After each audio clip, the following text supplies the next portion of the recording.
그 믿음의 단계가 성경 전체를 통해서 적어도 7가지 정도의 단계를 깨달을 수가 있어요. 그것이 오늘 누가복음 18장, 19장 이 부분을 살피면서 깨달을 수가 있는데, 인자가 올 때에 세상에서 믿음을 보시겠느냐, 이 말씀을 꼭 기억하셔야 됩니다. 한번 따라해 주시기 부탁드려요. 예수님은 반드시 오십니다. 여러분, 정말 예수님이 이 세상에 돌아오시는 걸 정말 믿고 사셔야죠. 나중에 말로는 믿는다 그러면서 그분이 안 오실 것처럼 살면은 이제 그때는 때가 늦어요. 그래서 오늘 우리가 먼저 인자가 올 때 세상에서 인자 예수님 입장에서 믿음을 보실 수 있겠느냐, 이렇게 되묻고 계신 것을 잘 살피셔야 됩니다.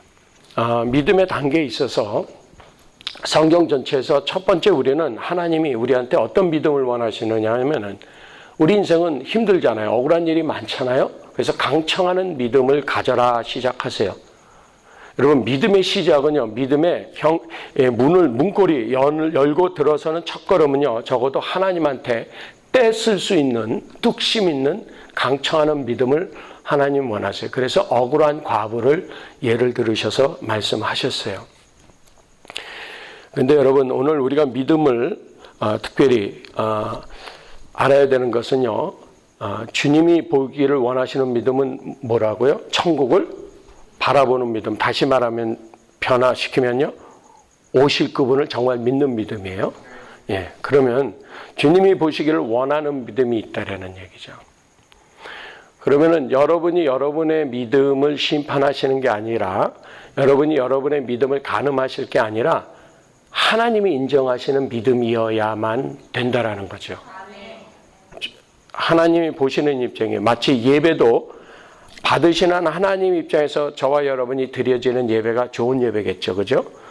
여러분 입장에서 편하고, 여러분 입장에서 뜨겁고, 여러분 입장에서 은혜스러운 예배가 아니라, 내가 드리는 예배를 하나님이 받으시면은, 여러분들은 지금 완전히 삭막하고 드라이 했어도요, 하나님이 그걸 받으셨다면 여러분의 느낌과 상관없이 하나님은 저와 여러분에게 상을 능히 주시는 분이시라는 거예요.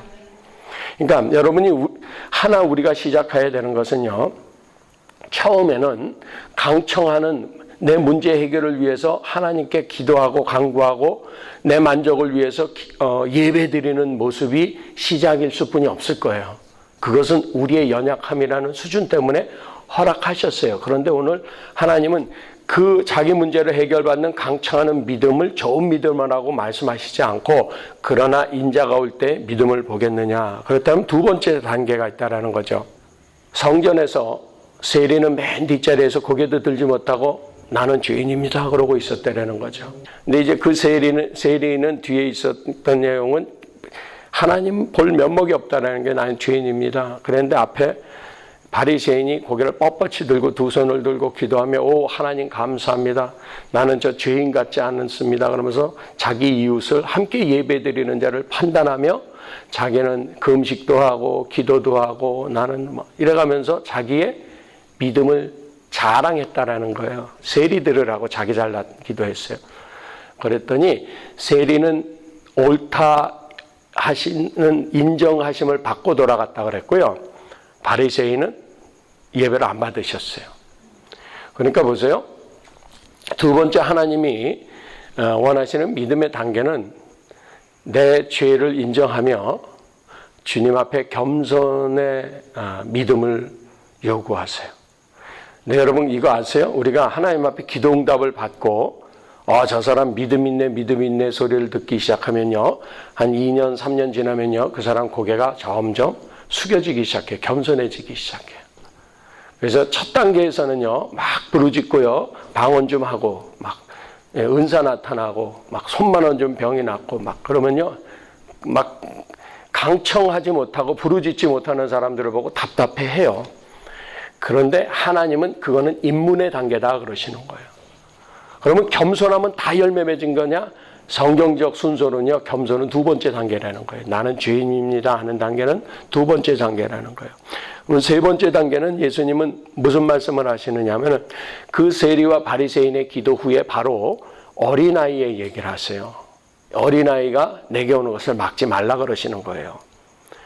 하나님이 원하시는 우리의 세 번째 믿음의 계단은 뭐냐면은 순진함이에요. 순수함이에요. 그래서 어린아이 같이 하나님의 나라를 떠받드는 자라야 하리라 하셨어요. 어린아이 같이. 여러분, 아이들은요, 스스로 높아지려 함을 포기한 상태예요. 왜요? 모르니까요.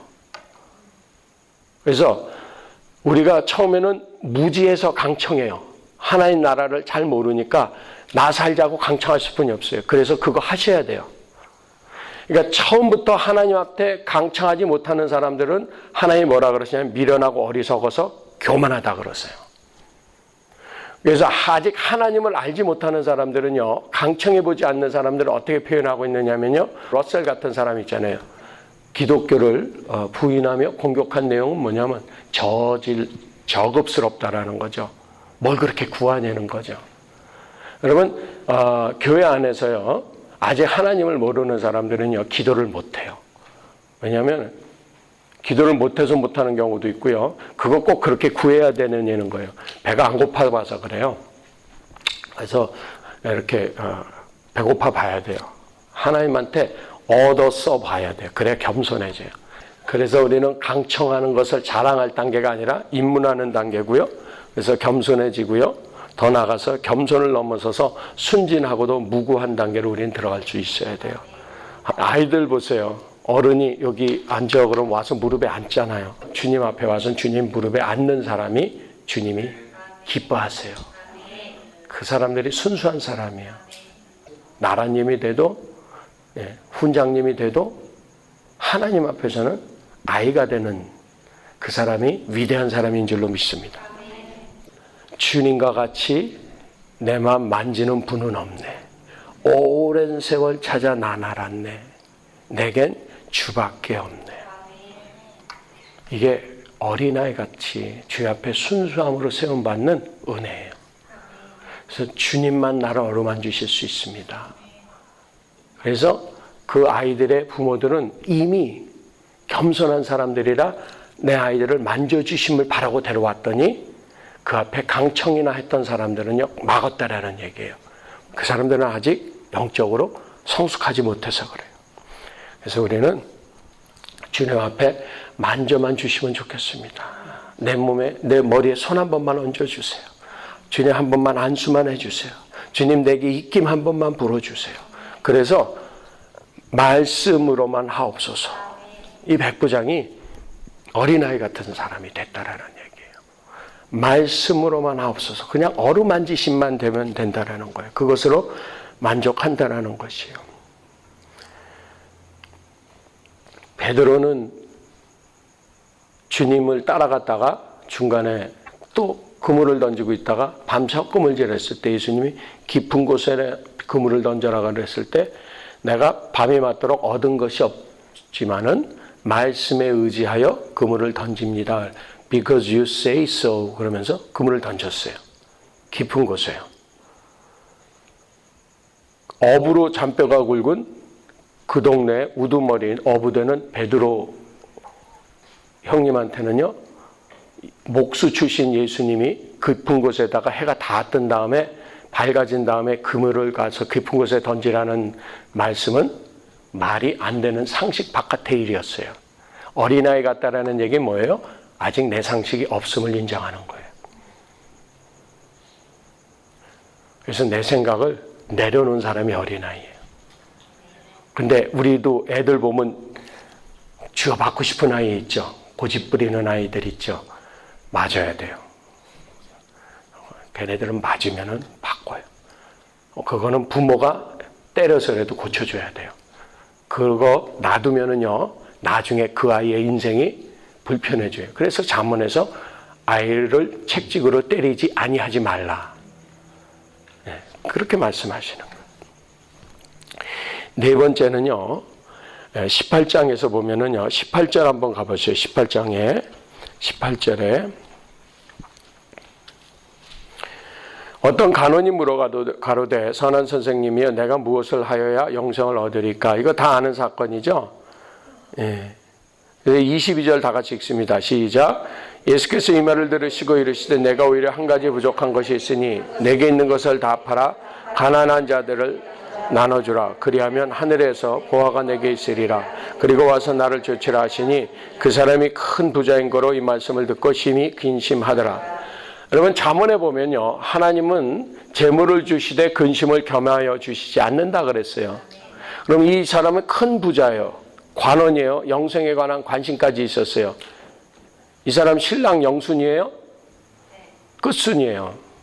이런 사람은 신랑으로 맞으면 안 돼요, 여러분. 왜냐하면 이 사람이 가지고 있는 재물은 하나님이 주신 재물이 아니에요. 하나님이 주신 재물은 재물과 함께 근심을 겸하여 주시지 않은 재물이에요.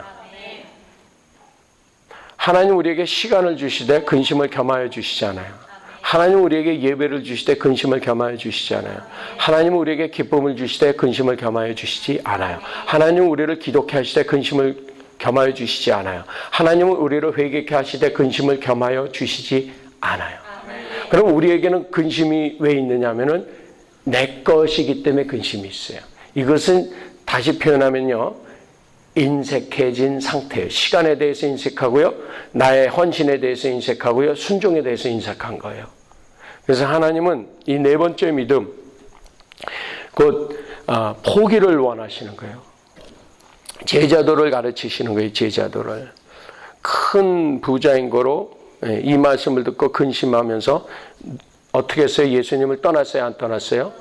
떠났어요. 그럼 여기서 살펴봐야 돼요. 이 청년은 큰 부자요, 간원이요, 잘난 것이 있는데 자기의 큰 재물을 팔아서 나눠주라는 것 때문에 근심하며 떠났어요. 베드로는 가진 것도 없는데 근심하며 떠났었어요.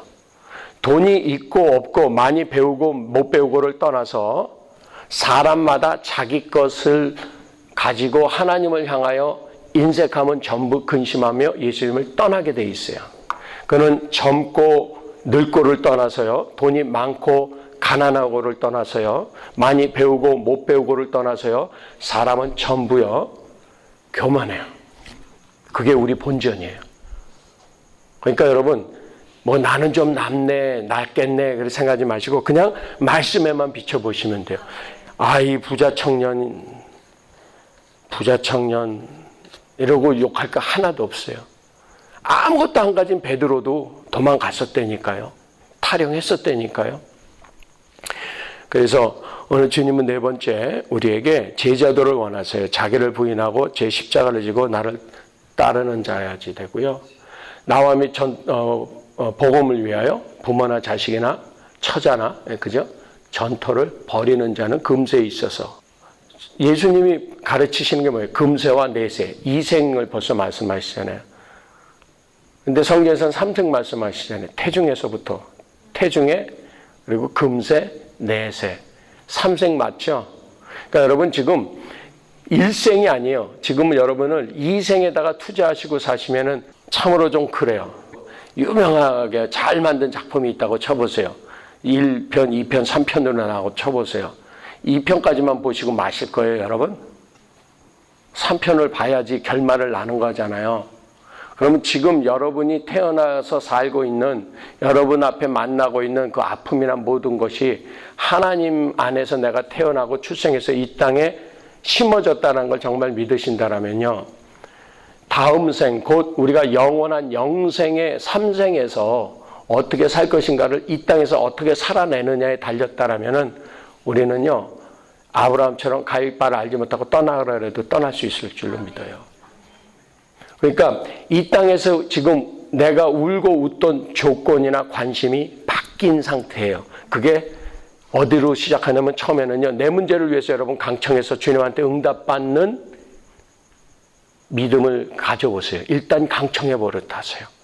강청이란 건 뭐예요? 응답 받을 때까지 기도하는 거잖아요. 그러면 응답을 받아본 사람 믿음이 쓰겠죠. 그 다음에는요, 겸손해질 뿐이 없겠죠. 그렇게 겸손하게 하면서 또 강청해 보다가 주님이 만져만 주셔도 할렐루야 그런 어린아이 같은 믿음이 생길 거고요. 그때서 우리는 인색함을 내려놓기 시작합니다. 예, 그리고 다섯 번째 스텝은요, 따라하십니다. 알고 구하라. 믿음의 다섯 번째 스텝은 그다음부터는요, 모르고 구하지 않아요. 알고 구해야 돼요. 한번 35절로 가보시겠어요?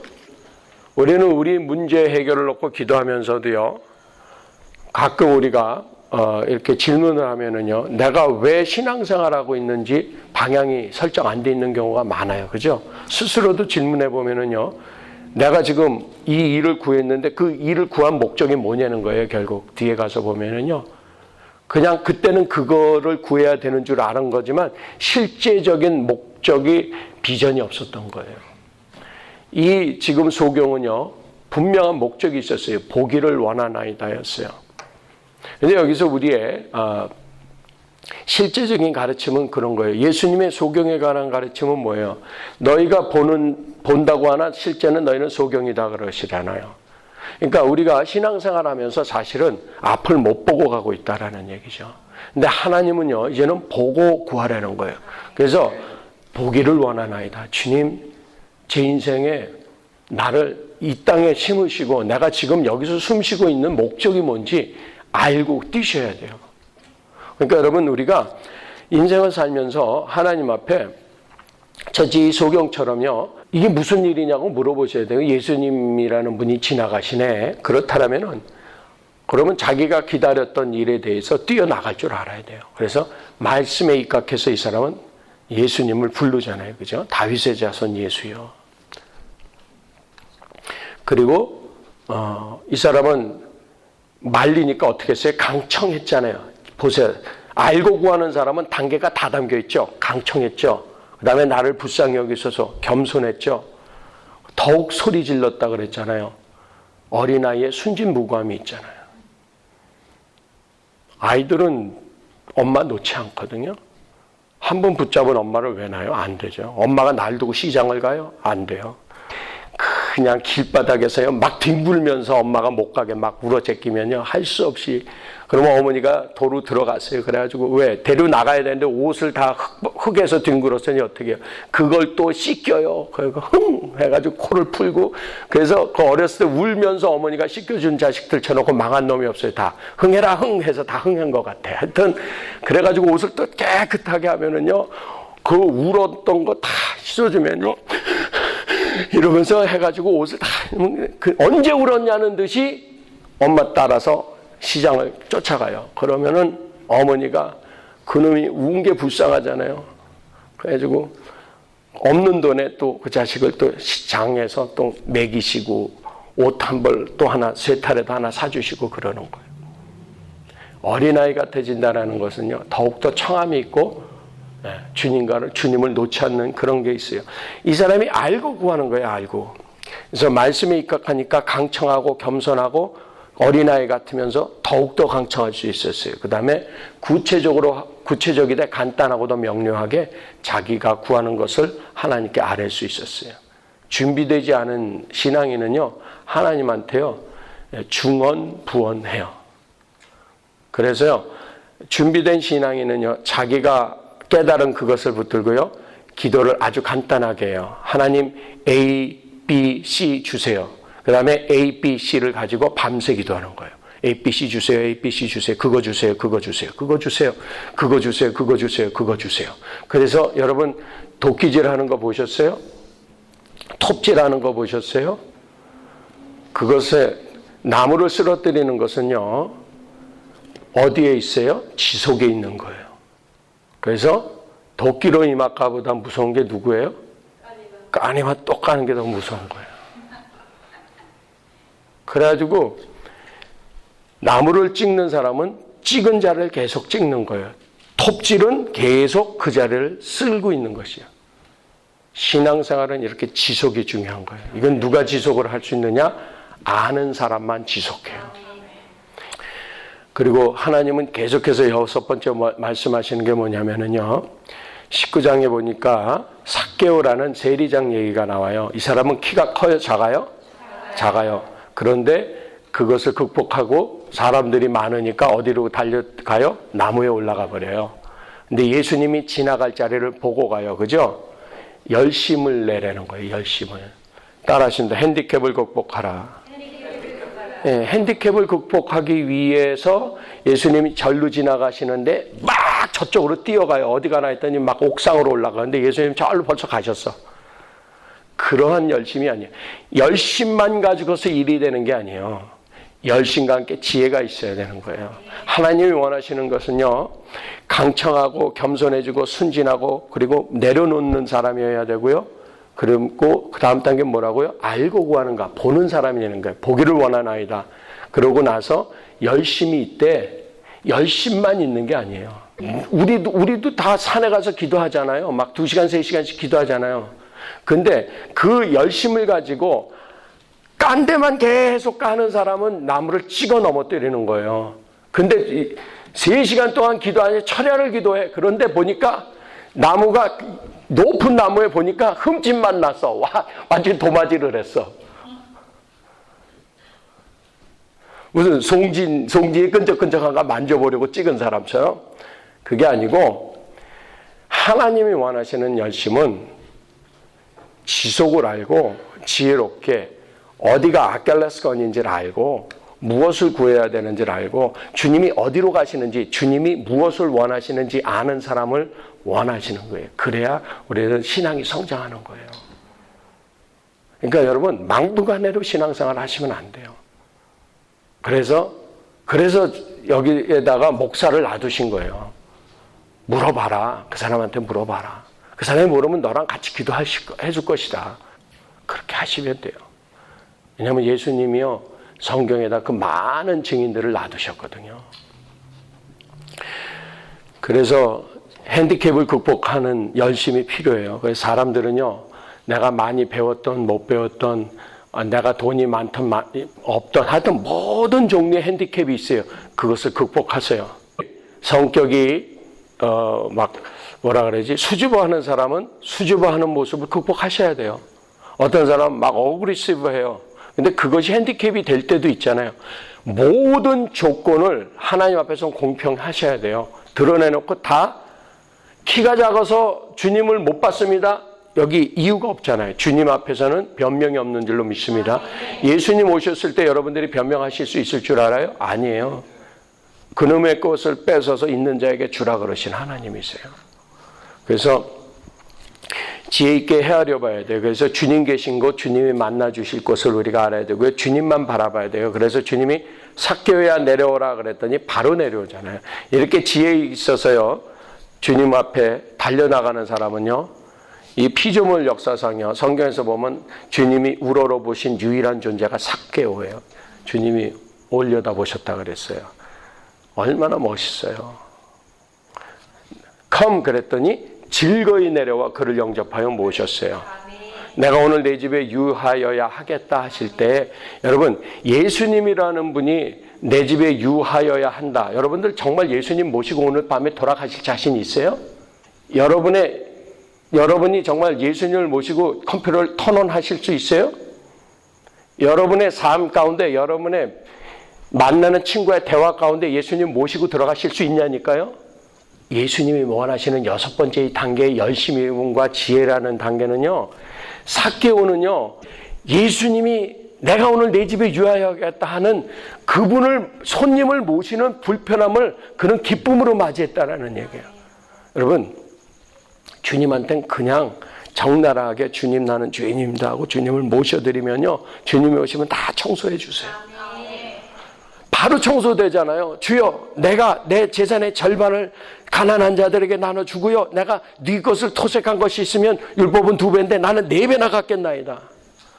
주님이 들어오시니까요. 이도 큰 부자였거든요. 세리장이었거든요. 큰 여리고성의 가장 큰 성이거든요.